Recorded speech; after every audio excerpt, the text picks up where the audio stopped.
नमस्कार. उमेद आयएसच्या ऑनलाईन प्लॅटफॉर्मवर मी प्रफुल्ल कुमार तुम्हा सर्वांचं पुन्हा एकदा मनापासून स्वागत करतो. आज 8 जुलै नुकतीच अपडेट आलेली आहे हायकोर्टाच्या संदर्भामध्ये. जी विद्यार्थी मित्र आपल्याला सातत्यानं संपर्कात राहून मुलाखतीच्या तयारीच्या संदर्भामध्ये विचारत होते किंवा स्किल टेस्ट कधी होईल या संदर्भामध्ये विचारत होते, त्या सर्व संदर्भामध्ये आता ऑफिशियल नोटिफिकेशन आलेली आहे हायकोर्टाकडून आणि फायनली आज निकाल लागलेला आहे. मात्र या निकालानंतर भरपूर सारे आपले असे विद्यार्थी आहे की 64 मार्क, 65 मार्क, 67 मार्क, 68 मार्क अशा पद्धतीचे मार्क्स वेगवेगळ्या बेंचला घेऊन येते, मात्र त्यांचं सिलेक्शन झालं नाही. काही एक मंडळी होती की ज्यांना 74 मार्क, 73 मार्क, 78 मार्क, 79 मार्क असे मार्क्स होते आणि त्या मंडळींचा निश्चितपणे या ठिकाणी निकाल आलेला आहे. हा कट ऑफ जर विचार आपण केला तर पेपरच्या मानाने विचार जर केला तर निश्चितपणे हाय लागलेला आहे. मात्र सातत्यानं प्रत्येक पेपर कठीण येत असताना सुद्धा, मग तो सरळ सेवेचा असू द्या, हायकोर्टाचा असू द्या, टीसीएस आयबीपीएसचा असू द्या, एमपीएससीचा असू द्या, इव्हन इफ युपीएससीचा सुद्धा असू द्या, युपीएससीचा सुद्धा पेपर या वर्षीचा आतापर्यंतच्या इतिहासातला सर्वात कठीण पेपर होता. मात्र आपला उमेद आयएसचा विद्यार्थी रवी आणि आपला एज्युकेटर सुद्धा तो आहे, त्याने ही परीक्षा पास केली. याचं कारण असं की मटेरियल जास्तीत जास्त अवेलेबल होत आहे, गायडन्स करेक्ट मिळत आहे आणि नवीन येणारा वर्ग हा कुठेतरी सिरियस अभ्यास करताना आपल्याला पाहायला मिळत आहे. ही बाब इथे लक्षात घ्या. म्हणून जुन्या विद्यार्थ्यांनी, जुने अर्थातच यापूर्वी 1-2 अटेम्प्ट दिलेले आहे, मात्र ज्यांना सगळ्या रोडमॅप माहीत झाला त्यांनी कुठेही आता आराम करून चालणार नाही. त्यांना सुद्धा एका वेगळ्या स्पीडनं आणि वेगळ्या स्पार्कनं अभ्यास करण्याची आवश्यकता आहे. अशा पद्धतीचे निकाल हे सर्वच लागत आहे, ही बाब इथे लक्षात घ्या. तुलनेनं नवीन आलेले विद्यार्थी कमी अटेम्प्टमध्ये, कमी काळामध्ये सिलेक्ट होताना आपल्याला पाहायला मिळणार आहे. ही बाब इथे लक्षात घ्या. इथे सुद्धा बहुसंख्य असे विद्यार्थी आहे की ज्यांनी पहिल्यांदाच हायकोर्टाची परीक्षा दिली. 2019 पर्यंत आपण पाहत होतो की भरपूर सारे सिनियर विद्यार्थी त्या ठिकाणी सिलेक्ट होत होते. मात्र मागची एक भरती आपण डिस्ट्रिक्ट कोर्टची पाहिली आणि इथेही आपण जर पाहिलं तर नवीन विद्यार्थी या ठिकाणी सिलेक्ट होताना खूप जास्त प्रमाणामध्ये दिसत आहे.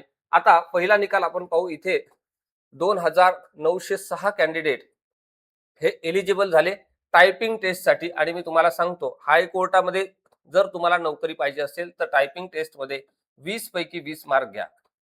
हे 20 मार्कासाठी इथे टायपिंग टेस्ट आहे. जर तुम्हाला 10 पेक्षा कमी मार्क्स मिळत असेल तर तुम्ही नेक्स्ट टप्प्यासाठी म्हणजे वायवा वाईस आपण ज्याला म्हणतो इंटरव्ह्यूसाठी तुम्ही पात्र नसणार आहे. ही बाब इथे लक्षात घ्या. आता औरंगाबाद बेंचसाठी जो कट ऑफ लागला तो 69 आहे. ही बाब इथे लक्षात घ्या. आणि इथे साधारण 2906 उमेदवार त्यांनी आपल्या नेक्स्ट स्टेपसाठी घेतलेला आहे, म्हणजे स्किल टेस्टसाठी घेतलेला आहे. या स्किल टेस्टला हायकोर्टाने काय म्हटलेलं आहे, टायपिंग टेस्ट म्हटलेलं आहे. ती बाब इथे लक्षात घ्या. आता ही जी स्किल टेस्ट आहे ही एमपीएससीनं नुकतीच रद्द केली, आपल्या सर्वांना माहित आहे. मात्र हायकोर्टामध्ये डे 1 पासून तुम्ही जॉईन झाला, दुसऱ्या सेकंदापासून काम असते, कामाचा ढीक असतो. त्यामुळे तिथे स्किल बेस्ड उमेदवार त्यांना लागतात. ही बाब इथे लक्षात घ्या. त्यानंतर आपण नेक्स्ट निकाल पाहू. नेक्स्ट निकाल आहे तो म्हणजे 1406 कॅन्डिडेटचा आणि हा आहे नागपूरचा. हा सर्वोच्च लागलेला आहे. 70 मार्क्स ज्या कॅन्डिडेटने 100 पैकी घेतले. आता हे 100 पैकी आहे. 100 पैकी ज्यांना 70 प्लस मार्क्स होते ते सर्वजण इथे 1406 कॅन्डिडेट आहे ज्यांनी 70 पेक्षा जास्त मार्क घेतले आणि हे या ठिकाणी शॉर्टलिस्ट मध्ये आलेले आहे आणि टायपिंग टेस्टसाठी क्वालिफाय झालेले आहे. ही बाब इथे लक्षात घ्या. त्यानंतरचा तिसरा निकाल आहे 7305 उमेदवार त्या ठिकाणी टायपिंग टेस्टसाठी क्वालिफाय झाले आणि हा आहे बॉम्बे बेंच.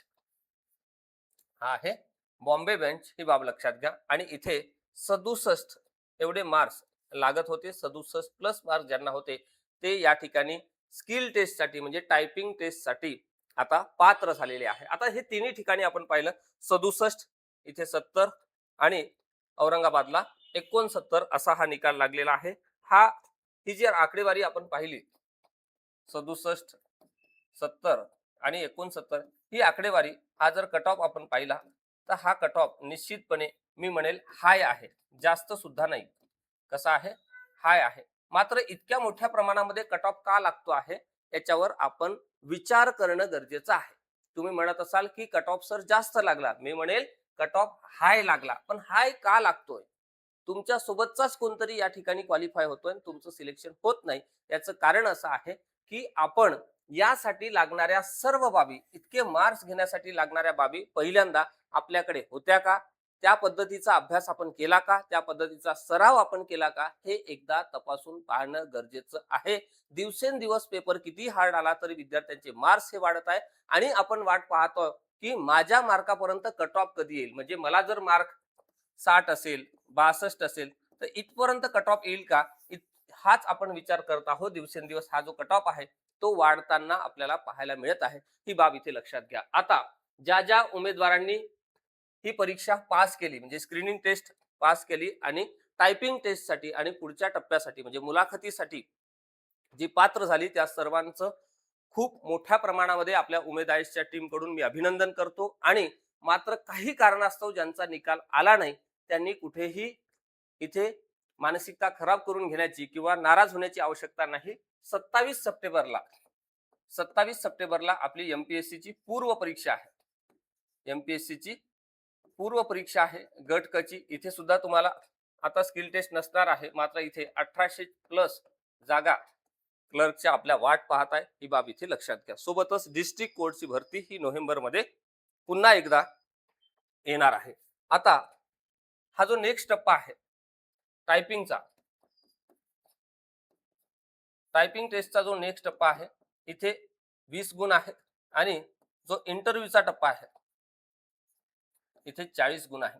इथे तुम्हाला 20 पैकी 10 प्लस मार्क पाहिजे, ही बाब इथे लक्षात घ्या. ज्यांना 10 प्लस मार्क मिळाले ते इथे आले आणि या सर्व तयारीसाठी तुम्हाला काय करायचं आहे, तुमचा जो काही रिझ्यूम आहे आपण मोफत मुलाखती या ठिकाणी उमेद आयोगच्या माध्यमातून सुरू केलेले आहे. या 2 नंबर पैकी कुठेही संपर्क करा आणि आपली जी प्रोफाईल आहे ती इथे पाठवून द्या. लगेच स्किल टेस्ट सोबतच सोबत मुलाखतीची तयारी करा.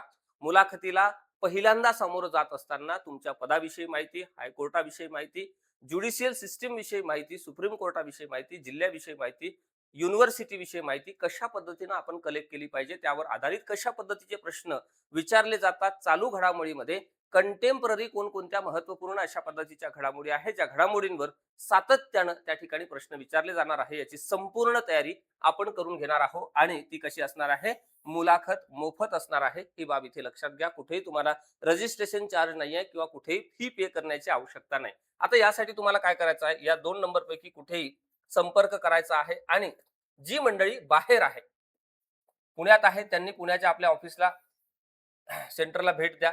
आणि पुण्याच्या बाहेर जी मंडळी आहे त्या बाहेरच्या मंडळींसाठी आपण ऑनलाईनच्या माध्यमातून हे सत्र या ठिकाणी कंडक्ट करणार आहोत. ही बाब इथे लक्षात घ्या. झूम थ्रो आपल्याला ही मुलाखत निश्चितपणे घेता येते. कुठेही काही काळजी करण्याची अजिबात आवश्यकता नाही. बेसिक प्रश्न असतात, मात्र आपण कधी व्यक्त झालेलो नसतो. भरपूर साऱ्या बाबी आपल्याला माहिती असतात, व्यक्त होण्याची संधी मिळालेली नसते किंवा मिळाली तरी ती आपण घेतलेली नसते. आता तुम्हाला या मुलाखतीला फेस करत असताना कोणकोणत्या बाबी करणं अपेक्षित आहे, या संपूर्ण बाबींवर आपण ह्या माध्यमातून निश्चितपणे चर्चा करणार आहोत. पुन्हा एकदा ज्यांचं या ठिकाणी सिलेक्शन झालं, म्हणजे पुढच्या टप्प्यासाठी जी मंडळी पात्र ठरली, त्या सर्वांचं खूप सारं अभिनंदन.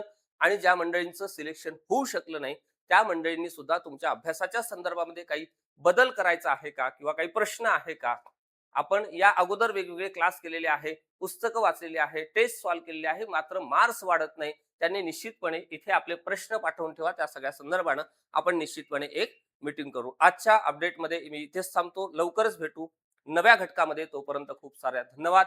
All the best.